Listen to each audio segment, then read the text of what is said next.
हाय नमस्कार, welcome to Lad house.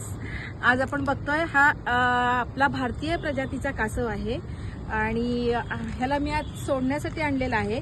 तर ह्याची हिस्ट्री खूप बेकार आहे। हे बघा, इथे तुम्हाला ह्याचा कट लागलेला दिसेल। ह्याच्या अंगावरून आहे ना रिक्षा गेली होती आणि पूर्ण शेल त्याचं ओपन झालेलं होतं। पूर्ण आतला मांसाचा गोळा दिसत होता।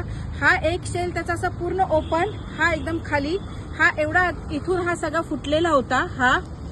हे सगळे त्याचे त्यावेळेला ते स्पॉट खड्डे पडलेले होते आणि खूप लहान होता।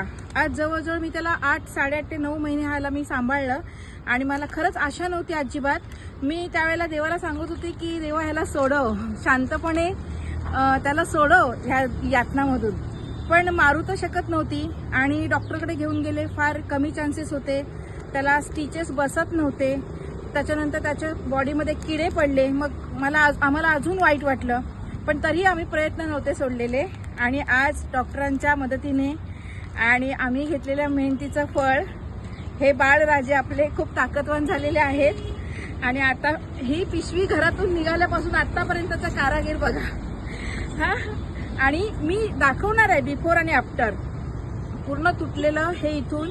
आणि मी त्याला जे सुका जवळा किंवा ते टर्टल फूड्स हे आणून द्यायचे, पण आज असं वाटतं की तो त्याची रिअल लाईफ आज जगेल। तर खूप आनंद होतो मनाला। सत्कर्म जे म्हणतात हे कुठेतरी आपण असं छोटं छोटं जमा करावं। तुम्ही करा दोस्तांनो, खूप छान प्रतिक्रिया येतात मला आणि माझ्या मनाला स्वतःला खूप आनंद वाटतो।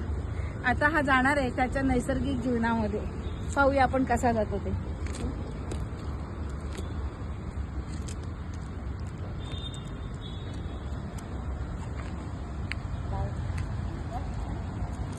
काय झालं बेटा, काय झालं? सोबतच यायला बघतो। ओ